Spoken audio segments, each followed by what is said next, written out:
এই জামাতে আমিরের প্রোগ্রামে গেলাম কুমিল্লা শহরে, একজন 1 লক্ষ টাকার একটা চেক দিছে। তো এই প্রোগ্রাম, মাইকের খরচ, এই সাউন্ডের খরচ, এই ব্যানারের খরচ আমি জানিও না, আল্লাহ চালাইতেছে আমারে। বন্ধুরা দেখলাম আমাকে 14 লাখ টাকা দিছে। আজকে আমার বন্ধুরা 14 লাখ টাকা দিছে। এই যে একটা খাম আছে না, কই এটা একজন দিয়ে গেল, যে একজন, এই যে মাত্র এখানে একজন, একটা আমি আসার পরে একজন খাম দিছে, মুবাশশিরের আম্মা।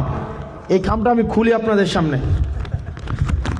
আমি এটার মধ্যে মনে হয় পয়সাপাতি আছে, আমি যদি ভুল না করে থাকি। হ্যাঁ, এটার মধ্যেও দেখেন টাকা দিয়ে গেছে। তো যার এই চান্দাবাজের টাকা নাই, মামলাবাজের টাকা নাই, তার আছে কি আল্লাহ, আর আছে কি আপনারা। আল্লাহকে ঠেকায় রাখছে, আল্লাহকে ঠেকায় রাখছে। এই পুরা নির্বাচনে এটাও টাকা দিছে না, তিতাস থেকে। গতকাল হচ্ছে ওই জামাতে আমিরের প্রোগ্রামে গেলাম কুমিল্লা শহরে, একজন 1 লক্ষ টাকার একটা চেক দিছে। তো দেখেন আল্লাহ কি ঠেকায় রাখছে বলেন? আমার অক্ষম, আমি পারবো না, এটা আপনাদেরকে বলছি। আপনারা কি আমাকে ঠেকায় রাখছেন? আপনারা আমাকে দিতেছেন না। আমার টোটাল নির্বাচন খরচ লাগবে 41 লাখ টাকা, না 40 লাখ টাকা। 50,000 টাকা ব্যাংকে জমা আছে, আর 49 লাখ আর 49 লাখ 50,000 টাকা লাগবে। আমার এই টাকা মনে অনেক উঠে গেছে।